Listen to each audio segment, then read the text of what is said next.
नमस्कार. तर सध्या आपल्या महाराष्ट्रात काय चाललंय? म्हणजे 8 दिवस म्हणू नका किंवा 2-4 दिवसातनंच एक बलात्काराची घटना घडते आणि हे लोकं करतायत काय? म्हणजे आता सरकार करतंय काय? आता सरकारला प्रश्न विचारणार कोण? तर 10 वर्षाची चिमुकली जीवानिशी गेली आणि निर्लज्ज पोलीस अधिकारी पत्रकार परिषदेत फिदी-फिदी हसतायत. वारंवार उडवल्या खिदळ्या तमिळनाडूत माणुसकीला काळीमा फासणारी घटना घडली. पण खाकी वर्दीतल्या संवेदना मात्र पूर्णपणे गोठल्यात. धक्कादायक चित्र समोर आले. एका 10 वर्षाच्या चिमुकलीची अत्यंत निर्घृण हत्या करण्यात आली. या घटनेमुळे संपूर्ण राज्य संतापाने धुमसतंय. रस्ते आंदोलनांनी पेटलेत आणि नव्या के सरकारवर विरोधकांनी टीकेची झोड उठवली आहे. पण ज्या पोलिसांवर जनतेला न्याय देण्याची जबाबदारी आहे, तेच पोलीस अधिकारी पत्रकार परिषदेत अत्यंत लाजिरवाण्या पद्धतीने हसताना कॅमेऱ्यात कैद झाले आहेत. एक 10 वर्षाची पोरगी जीवानिशी गेली आणि पोलिसांचे बडे अधिकारी तिथे फिदी हसले. म्हणजे हसतायत. हा संतापजनक प्रकार पाहून आज माणुसकीला ही लाज वाटली असेल. जनतेच्या मनात तीव्र आक्रोश असताना या प्रकरणाची माहिती देण्यासाठी पोलिसांनी एक पत्रकार परिषद आयोजित केली होती. म्हणजे आता इथंच नाही बरं का, कोणत्याही पोलीस स्टेशनमध्ये जावा, पण हा पोलिसांचा खरंच की इतका म्हणजे काही घटना घडलेल्या असू द्या किंवा आपण सहज बोलायला जरी गेलं ना, तरी त्यांच्या आरेलावीच असते बरं का. खूप वेळा म्हणजे असं झालेलं आहे.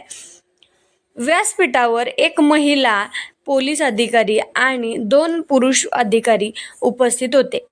संपूर्ण राज्य ज्या घटनेमुळे हळहळतंय त्या गंभीर विषयावर बोलताना या तिन्ही उच्चपदस्थ अधिकाऱ्यांच्या चेहऱ्यावरचं हसू सरकायला तयार नव्हतं.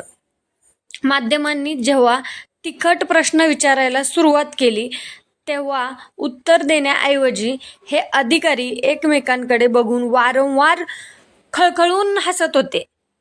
एका निष्पाप पोरीवर झालेल्या अत्याचारावर आणि तिच्या हत्येवर बोलताना इतकं अमानुष आणि संवेदनशील वर्तन कसं असू शकतं? ज्या कुटुंबाने आपली पोटची मुलगी गमावली, त्यांच्या जखमेवर मीठ चोळण्याचाच हा प्रकार आहे.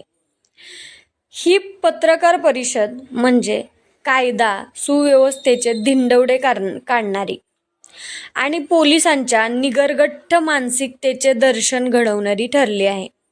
आणि खरंच पोलीस बरं का, आजकाल सर्वसामान्यांना म्हणजे गरिबांना वगैरे तर जुमानतच नाहीत.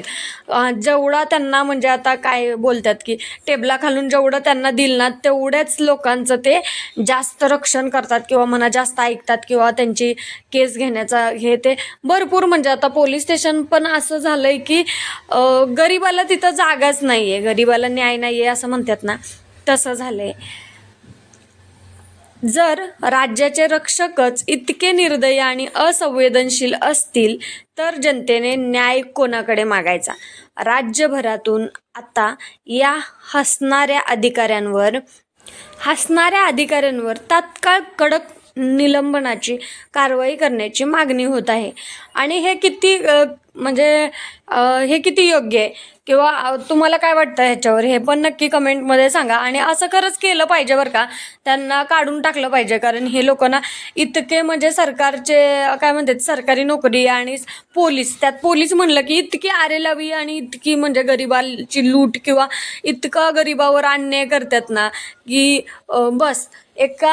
म्हणजे मला पण तसा पर्सनली अनुभव आलेला आहे बरं का. आमची पण काहीतरी घटना घरी घडली केली होती आणि त्या संदर्भात आम्ही पोलीस स्टेशनला गेलो होतो जाब विचारायला किंवा बोलायला की इतके दिवस झाले, मग तुम्ही काय करताय, अजून काहीच हाती तुमच्या लागलं नाही किंवा असं तसं जाब विचारायला गेलो. पण त्यांनी म्हणजे एकाही शब्दाने उत्तर दिलं नाही किंवा ते जे मेन साहेब होते ना ते तर बोललेच नव्हते. पण ते पोलीस कॉन्स्टेबलसुद्धा किंवा ते असतात ना, म्हणतात ना शिपाई वगैरे असतात ना, ते सुद्धा नीट कधी बोलत नाहीत पोलीस स्टेशनला गेल्यानंतरही. तर यांच्यावर कारवाई कडक झालीच पाहिजे.